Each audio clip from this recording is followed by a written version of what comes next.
जय गुरु जी, शुक्राना गुरु जी। संगत जी, आज मैं आप लोग को गुरु जी का एक ऐसा पवित्र सत्संग सुनाने वाला हूँ, जो हमेशा हमें याद दिलाता है कि गुरु जी के दरबार में मिलने वाला लंगर प्रसाद और चाय वो सिर्फ एक खाना नहीं है, वो बहुत बड़ी गुरु जी की ब्लेसिंग्स है।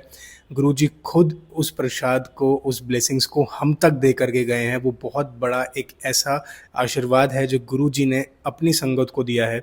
और आज का जो सत्संग है वो इन्हीं के ऊपर बेस है। मैं आपसे रिक्वेस्ट करूंगा, सत्संग सुन करके जाइएगा। आपको पता चलेगा कि गुरु जी का चाय प्रसाद से कितने चमत्कार हो सकते हैं और कितने चमत्कार बहुतों की ज़िंदगी में, बहुत सारी संगत की ज़िंदगी में हुए भी हैं। ये सत्संग पूरा सुन करके जाइएगा। ये सत्संग पुरानी संगत में से एक आंटी जी ने मेरे साथ शेयर किया है। मैं आप लोग के साथ शेयर कर रहा हूँ और मैं आपसे हाथ जोड़ के सिर्फ यही रिक्वेस्ट करूँगा, आपके ग्रुप में गुरु जी की जो भी संगत है, उन तक ये सत्संग ज़रूर पहुँचाइएगा, जिससे उनको भी पता हो कि गुरु जी के चाय प्रसाद, कड़े प्रसाद में, लंगर में कितनी ब्लेसिंग्स है गुरु जी की। तो सत्संग शुरू करता हूँ। वो आंटी मुझसे मिली, वो पुरानी संगत में गुरुजी के पास जाते थे, अंकल भी जाते थे, पूरी फैमिली उनकी जाती थी। बट कुछ टाइम बाद अंकल जी की तबीयत बहुत ज़्यादा ख़राब हो गई, उनको एडमिट कराना पड़ा, बहुत सारे उनके टेस्ट हुए, डॉक्टरों ने देखा, काफ़ी साल तक अंकल का इलाज चला, लेकिन उनके इलाज में जो सुधार आना चाहिए था दवाइयों से, वो सुधार नहीं आ रहा था। तो डॉक्टर भी काफ़ी परेशान थे कि ट्रीटमेंट पूरा चल रहा है, लेकिन अंकल की तबीयत में जो सुधार आना चाहिए था, वो सुधार नहीं आ रहा। अब ये देख कर के फैमिली बड़ा परेशान हो गई। फैमिली ने डॉक्टर के, एक डॉक्टर को दिखाया, दूसरे डॉक्टर को दिखाया, कभी किसी हॉस्पिटल में दिखाया, लेकिन अंकल की तबीयत डे बाय डे बिगड़ती जा रही थी। और इस चीज़ को कुछ साल निकल गए, लेकिन अंकल जी की तबीयत में जो सुधार आना चाहिए था, वो सुधार देखने को फैमिली को भी नहीं मिला और डॉक्टर को भी नहीं मिला। अब आखिरी में क्या होता है कि जो डॉक्टर, उनका जो जुड़ा हुआ होता है उन अंकल जी के साथ, वो जवाब दे देता है।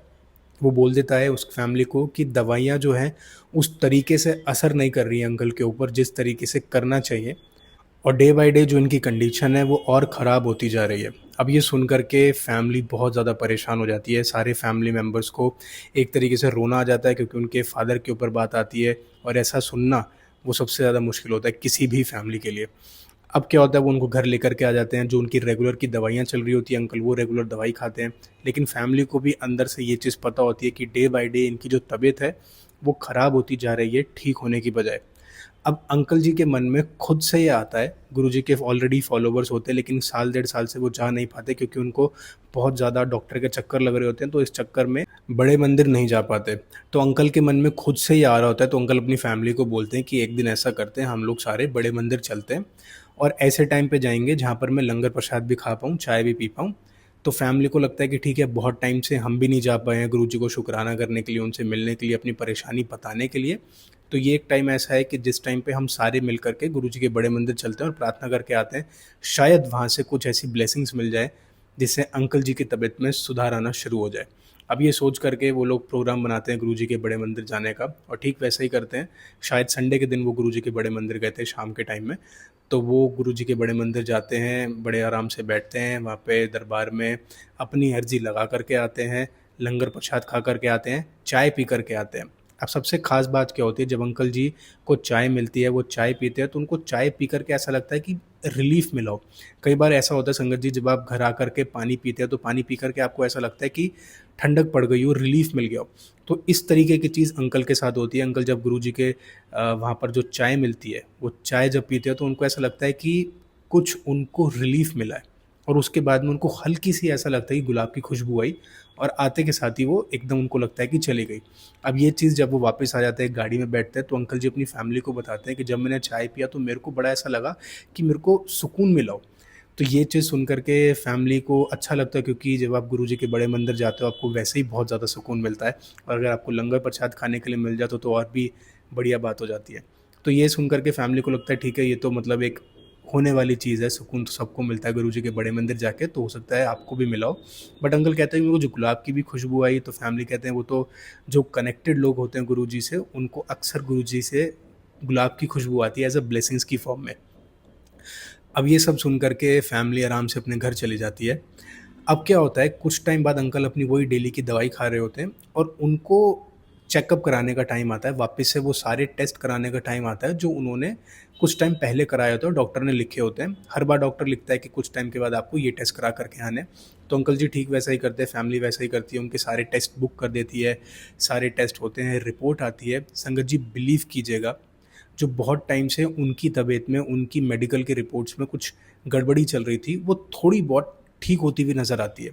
अब ये देख कर के डॉक्टर को भी अचंभा हो जाता है कि ये कैसे हो रहा है कि ये जो चीज़ कुछ टाइम से ख़राब चल रही थी वो ठीक होनी शुरू हो जाती है, और अंकल को खुद से भी ऐसी फीलिंग आती है कि मेरी तबीयत ठीक होने लगी है। अब क्या होता है, जब ये सारा डॉक्टर से मिल के आता है तो पूरी फैमिली खुश हो जाती है, क्योंकि डॉक्टर भी उनको बताते हैं कि रिपोर्ट पहले से तो बेटर आई है। देखते हैं दवाई चेंज करके कि क्या इनको असर पड़ता है और इनकी जो तबीयत जो ख़राब चल रही है उसमें कितना सुधार आता है। तो डॉक्टर फिर कुछ दिन बाद उनको बुलाता है, दवाई लिख करके दे देते हैं, सारे टेस्ट लिख करके देते हैं। संगत जी बिलीव कीजिएगा, उनकी तबीयत में सुधार आने लगा है। अभी भी अंकल की तबीयत ख़राब है, लेकिन पहले से काफ़ी अच्छी है। संगत जी ये जो तबीयत ठीक हुई है, ये ऐसे ही नहीं ठीक हुई है, इसमें बहुत बड़ी गुरुजी की ब्लेसिंग्स है जो अंकल को मिली है, जो गुरुजी के बड़े मंदिर जा कर के बहुत लोगों ने फ़ील करी है, बहुत लोगों को गुरुजी ने हील किया है, बहुत लोगों को गुरुजी के लंगर प्रसाद ने हील किया है। आप भी अगर किसी भी परेशानी में हो ना, तो मैं आपसे रिक्वेस्ट करूँगा, एक बार बड़े मंदिर जा कर के ज़रूर मत्था टेकिएगा, लंगर प्रसाद खा कर के आइएगा। अब अंकल की तबीयत में जब सुधार आ जाता है, तो धीरे-धीरे अंकल की कंडीशन ख़राब रहती है, लेकिन अंकल की तबीयत में सुधार आता है। सुधार आने के साथ-साथ उनको भी एक सैटिस्फैक्शन होता है कि मैं गुरुजी से मिल आया हूँ, बड़े मंदिर हो आया हूँ, लंगर प्रसाद खा कर के आया हूँ। और संगत जी बिलीव कीजिएगा, उनकी रिपोर्ट जो पहले बिल्कुल कांस्टेंट चल रही थी, ख़राब चल रही थी, उसका ग्राफ ठीक होता हुआ नज़र आया, उस फैमिली को।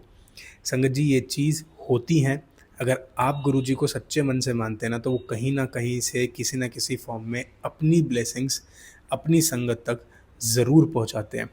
इसलिए कहते हैं कि गुरुजी का प्रसाद सिर्फ़ एक प्रसाद नहीं है, वो गुरुजी की बहुत बड़ी ब्लेसिंग्स है संगत जी। अगर आपकी भी फैमिली में कोई भी परेशानी है ना, तो मैं हर एक को सिर्फ़ यही बोलता हूँ, एक बार बड़े मंदिर जाओ, गुरुजी को शुकराना करो। आपकी लाइफ़ में कुछ भी चल रहा है, अच्छा चल रहा है, बुरा चल रहा है, आप एक बार गुरुजी को शुकराना करके देखना, आपकी लाइफ़ चेंज होने लगेगी। और संगत जी, अगर आप गुरुजी के बड़े मंदिर जा रहे हैं, तो चाय प्रसाद, कड़ा प्रसाद ज़रूर खाइएगा। आपको उनकी ब्लेसिंग्स मिलेंगी, क्योंकि ये सिर्फ़ एक प्रसाद नहीं है, ये बहुत बड़ी गुरुजी की ब्लेसिंग्स हैं हम तक। इसलिए संगत जी, किसी का भी शुकराना नहीं रुकना चाहिए, शुकराना करते चलिए गुरुजी का, जितना हो सके उतना शुकराना कीजिए। आप जितना शुकराना करेंगे, उतनी चीज़ें आपकी बढ़ती चली जाएँगी और उतनी तेज़ी से बढ़ेंगी। क्योंकि गुरुजी भी पुरानी संगत में ऐसा बोलते थे कि सब मेरे पास माँगते आते हैं, कोई मेरे को शुकराना करने के लिए नहीं आता। इसलिए संगत जी, बड़े मंदिर जा रहे हैं, शुकराना ज़रूर कीजिएगा। आपकी लाइफ़ में कुछ भी चल रहा हो, वो तो गुरुजी को ऑलरेडी पता है। किसी की तबीयत ख़राब चल रही है, आपकी लाइफ़ में अच्छा कुछ नहीं चल रहा है, या कोई परेशानी चल रही है, वो सारी चीज़ें गुरुजी को ऑलरेडी पता है। वो बहुत जल्द आपकी सारी परेशानियाँ, सारी मुसीबतें, सब कुछ ठीक कर देंगे। बस आप शुकराना करते चलिए। और संगत जी, अगर आप बड़े मंदिर नहीं जा पा रहे हैं, तो घर पे गुरुजी का आप स्वरूप लगाइए, गुरुजी का जाप कीजिए, घर पे सत्संग कीजिए, वहाँ शुकराना कीजिए। अगर आप किसी भी कंडीशन में ऐसी है कि आप गुरुजी के बड़े मंदिर नहीं जा पा रहे, आप जहाँ पर हैं वहाँ बैठ कर के आप गुरुजी का शुकराना कर सकते हैं। गुरुजी हर जगह हैं।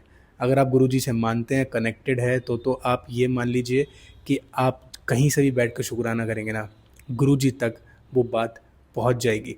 संगत जी, अगर आप इस चीज़ में बिलीव करते हैं तो कमेंट करके जाइएगा, जय गुरुजी, शुकराना गुरुजी। और हो सके तो प्लीज़ ये सत्संग आपकी जो भी गुरुजी की संगत है उन तक फॉरवर्ड कीजिएगा, जिससे उनको भी पता चले कि गुरुजी की क्या-क्या ब्लेसिंग्स है और वो कितनी अच्छी चीज़ें हम तक पहुँचा कर के गए हैं। संगत जी, सत्संग फॉरवर्ड करना भी एक सेवा का ही भाव है, जहाँ पर हम गुरुजी की संगत तक गुरुजी की ब्लेसिंग्स को पहुँचाते हैं। ये भी बहुत ज़रूरी है कि गुरुजी की ब्लेसिंग्स सब तक पहुँचे, क्योंकि जितनी ब्लेसिंग्स आप बाँटेंगे, गुरुजी की उतनी ही आप तक आएँगी। संगत जी, अगर आपको अच्छा लगा हो तो प्लीज़ चैनल को फॉलो कीजिएगा, सब्सक्राइब कीजिएगा। मैं इसी तरीके के गुरुजी के सत्संग आप तक पहुंचाता रहूँगा, और आपसे रिक्वेस्ट करूँगा, आप भी इनको आगे फॉरवर्ड करें गुरुजी की नई संगत तक। कल फिर मिलते हैं एक नए गुरुजी के मैसेज के साथ, सत्संग के साथ। तब तक के लिए अपना ध्यान रखिए आप लोग। जय गुरुजी, शुकराना गुरुजी।